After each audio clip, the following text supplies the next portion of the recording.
Reddit, what thing S have you done which most of us probably won't believe you did? I fell asleep in my parents' room when I 4-ish. I woke up to my mom crying and police in the room. Apparently they couldn't find me and thought I was missing. Whole neighborhood was searching for me. Little did they know I was sleeping peacefully in my Superman underwear. Threw my keys across the room and landed perfectly on my key rack. I felt so smooth and no one saw me or believes me. I believe you, fam.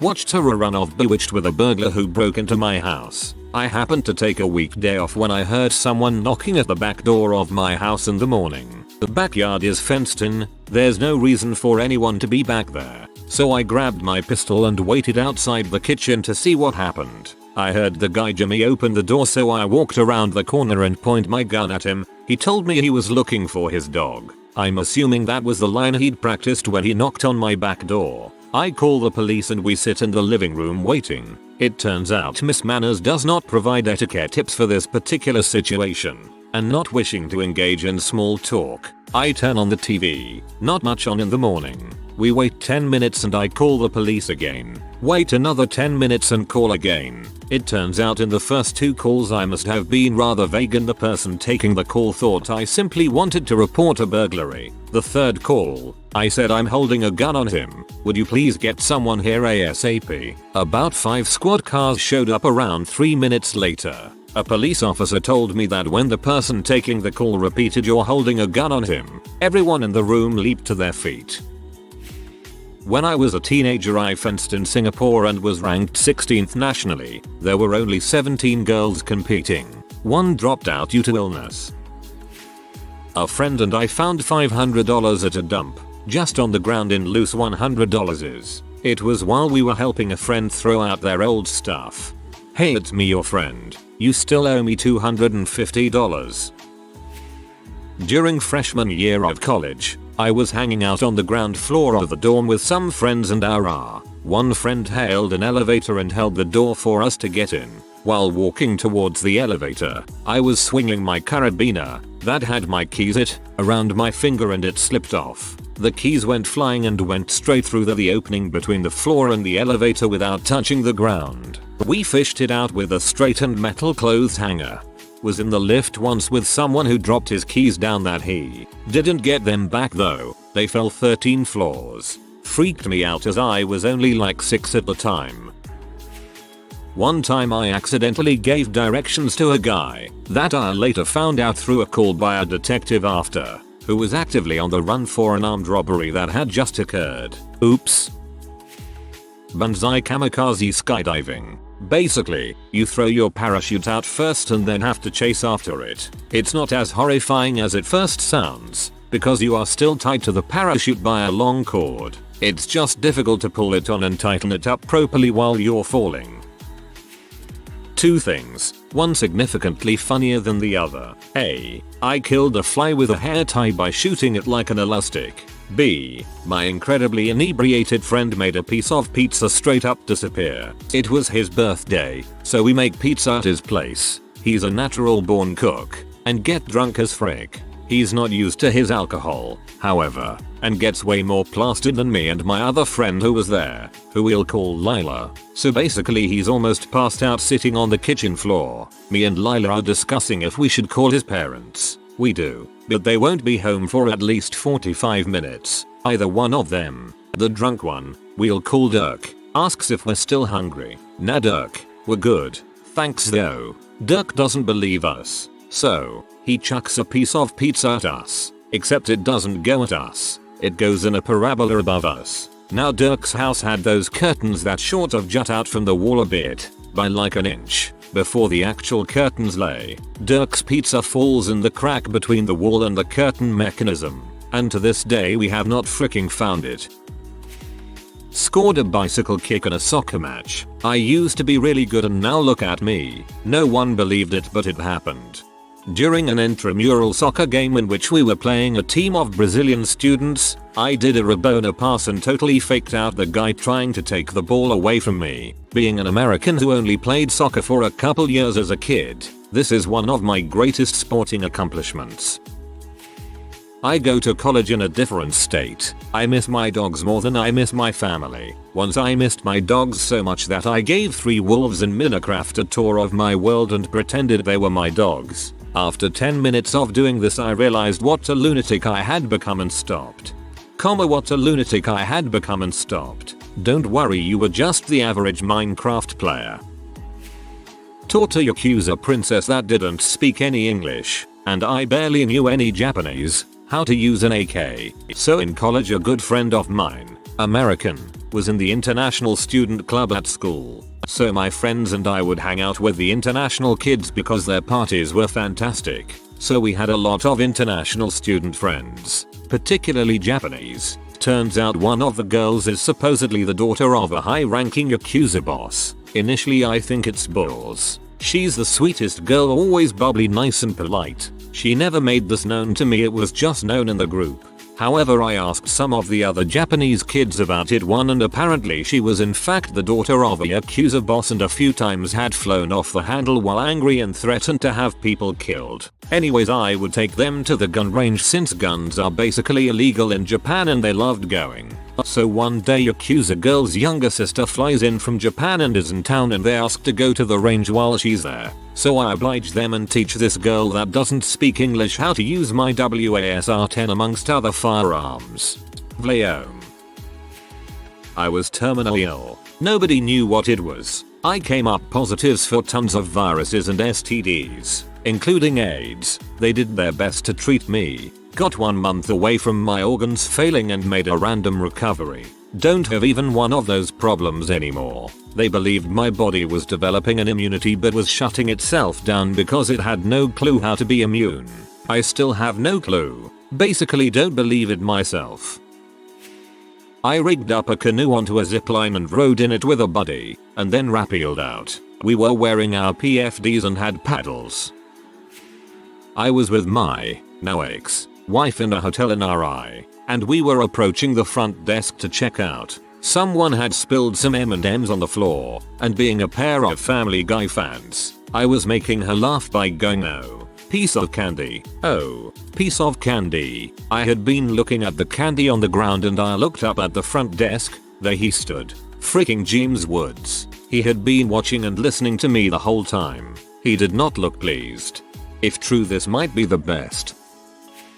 Answered my house telephone and it was Robert De Niro on the line back in 1996. He said, "Hi, this is Bobby here. I'm looking to speak with John." I said, "There's no John here. Who is this?" He said, "Bob De Niro." I said, "Robert De Niro, the actor." It sounded just like him. He said, "Yes, the actor." I was told I could get John at this number. I said, "There's no John here, Robert. Sorry about that." Then I hung up. 10 minutes later my dad walked into the house with this old dude and he introduced me to him as John. John says to me, "Did Bobby call for me yet?" This was before everyone had cell phones. I said, "Yeah," but I hung up. The old dude was John Voight and I didn't know who the frick he was. It was just before he got famous again for Mission Impossible and Enemy of the State and Anaconda and all those movies. I was a teenager and didn't know crap about Midnight Cowboy or Deliverance. My dad was helping him research a role.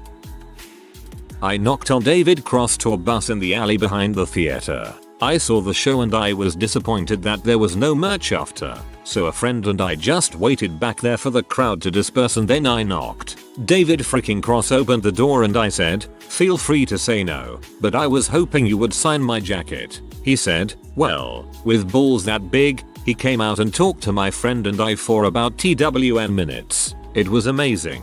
I couldn't have been happier. TWN. Is this 2 or 10? My friend and I got wasted downtown in a big city, so we called an Uber to go home. We got in a random car which was not an Uber with a guy named Diamond. Diamond actually got us home safe and sound after taking us to a gas station to get snacks and rolling us a blunt to smoke with him. There aren't enough diamonds in the world. When I worked for Dept of Homeland Security at Dulles Airport, I found a compromised area of the airport. So after getting approval from the higher ups who knew I was going to do this, What I did was I brought in a toy handgun. Then, in front of my supervisor, a bunch of screeners and a few tsar bigwigs, I sat down on the floor against a wall in the non-secure side and nonchalantly took the toy gun from my backpack without them noticing me, and I slid the gun to the secure side of the airport. I slid it under a large gap in between a flight information sign. You know, they say delayed, on time, delayed etc. and the wall. We all got in line and went through the security checkpoint where I walked them around to the sign. I pointed to the ground and there lay the gun. The look on their faces was pure horror. They thanked me and thanked me. After that day I was promoted and they actually created a new position within SAR in every airport in the country due to me. This was back in 2002 when SAR was still new. But yeah, I was proud to have done my part. True story. I worked there for another couple years and then moved on. The easier way to do it would just be to go through SAR security. They wouldn't have found the gun either. Now, if you had a deadly pair of nail clippers you'd be held for questioning for 3 hours, so don't do that. Urban exploration.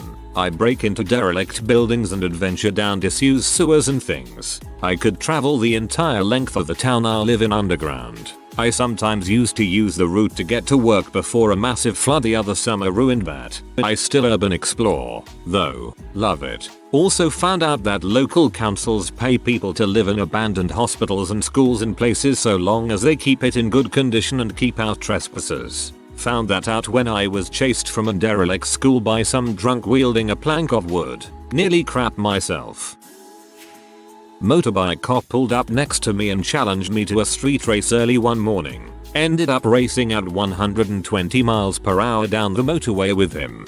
That's how they get you. I'll top 3 it. I got to compete in the Olympics a couple years ago. Took a trip to Monaco, ended up having dinner with the prince and princess. And this one was when I was a wee bit younger, but I got to go China and got the shot to train with Shaolin monks. I successfully counterfeited national currency and spent it regularly for almost a year, all before I graduated high school. Well, there's a big list of things under this category for me, but I'll go with one of my weirder things: how my fear of heights was accidentally cured. Before I started high school, I went to Devil's Lake, Wisconsin on Friday the 13th. I decided not to rock climb and found I had made a great personal decision that cured my fear of heights. One of the girls in the group I was camping with was attacked by rock spiders while rock climbing and got tangled up in the rope. She was the one girl in an entire all-female group, including myself, who had a phobia of spiders before that, so she screamed for the entire time she was attacked and the hours it took for someone to get her down. It ended up storming after we set up the tents later that day and went to bed that night too. So, I got to watch someone be attacked by spiders in real life on Friday the 13th, and I'll never be able to forget that screaming. I decided that day that my fear of heights was ridiculous since there's a lot more to fear in life. I'm now superstitious of Friday the 13th and I'm unwilling to ever go back to Devil's Lake, Wisconsin.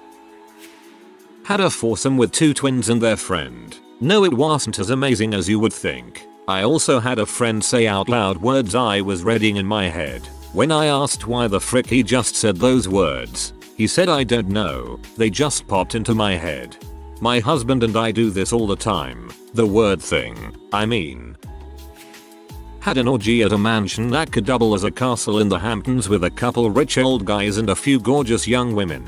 Had a butler walking around with a tray with lines of coke and pre-rolled joints. Played beach volleyball naked with the girls as the sun rose. I was just at the right place at the right time, I guess.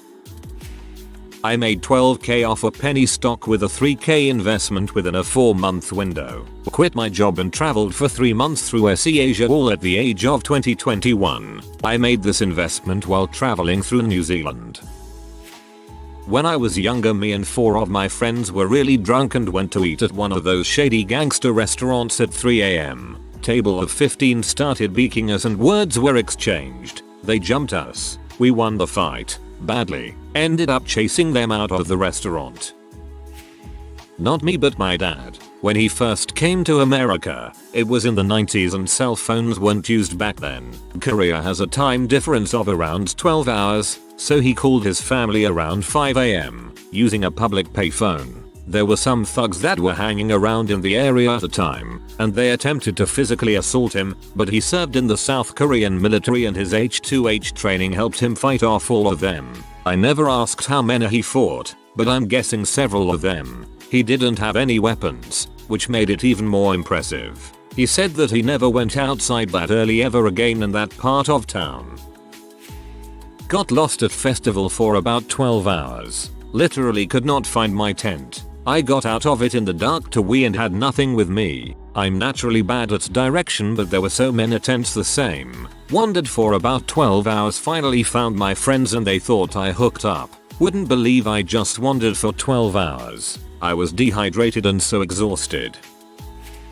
I was dazing out into another world in 2nd grade and my hand felt an instinct to twitch. Flip the pencil I was holding into the air and come back into my hand in the same position. Whilst I was still zoned out as frick and just staring at nowhere, the teacher stopped the lesson and exclaimed, "Skyvex1, that was a cool magic trick, but don't do it again, okay?" I used to zone out so much in elementary because it was like sleeping and dreaming at the same time, but still awake.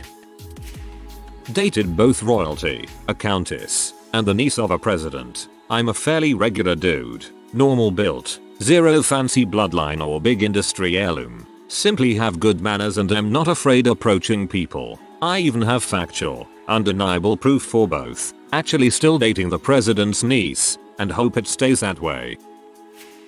One time, in Wendy's, I was eating and Bill Murray walked up, grabbed a fry, ate it, and then said, "No one will believe you." I think I heard a story similar to this once. I bet he does this a lot. Put everything we own in storage. Put 2 relatively successful careers on hold. Broke a lease on our Manhattan penthouse. And then traveled the world for 2 years straight. 36 countries across 5 continents. Scuba diving at some of the best dive sites in the world. And memories for a lifetime. People don't believe we would give up all we had. But we did and are far happier for it. So you are rich. Nelson Mandela stopped and talked to me. As a kid, accidentally asked the president of a Caribbean country for a water on a plane. I drove over 450 miles to visit my girlfriend of a little over 2 weeks to only see her 5 hours, then drove back all without my parents knowing. We were long distance at the time. I throw knives, and I've only done this once, but I've dodged many more since. I threw a knife, it hit the target wrong, and rebounded right at my face. I pulled an arrow, and caught the knife with the point sticking a few inches from my face. Looked like a bad butt, but no one saw it. Dated Monica Lewinsky, and just like a certain president, I did not have sexual relations with that woman, despite trying, may I add. One time this guy at work said it would be awesome if I stood on the back of his forklift while he did donuts. It started spinning so fast that I couldn't hold on any more than I flew off and my body slammed through a drywall sheet and I was unconscious for a half hour. I woke up during surgery, 2 times during 2 different surgeries. Anesthesiologists told me many times that it was impossible that I stopped to talk about it. I have flown helicopters, written 2 books, driven the now president around his home city and beaten my crons into remission. When I was 17 in my last year of midget level hockey, I was taking a face-off. When the referee dropped the puck, I took a random swipe at it and it took off from the dot towards the goalie's right and went right into the top corner of the net. Everyone was so surprised it happened and my teammates and I just shrugged and went to center ice for the next face-off. Not really that hard to believe, but when I tell some PPL they don't believe me. Hit a gopher hole on my dirt bike and was launched forward 10 feet off of it. Went into a handspring front flip and landed on my feet.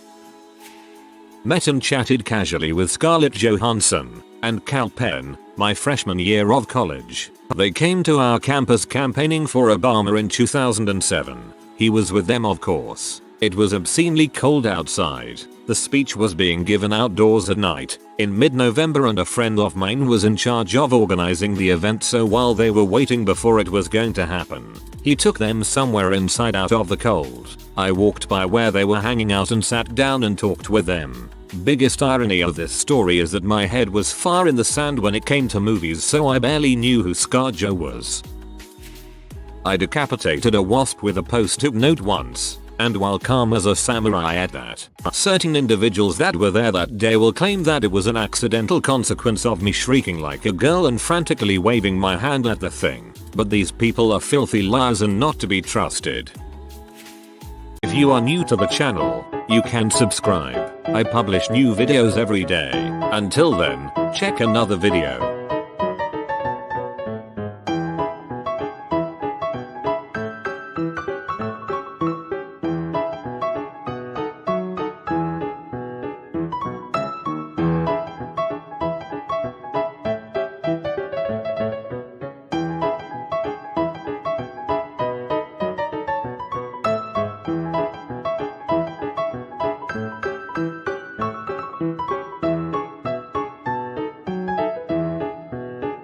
Bye for now.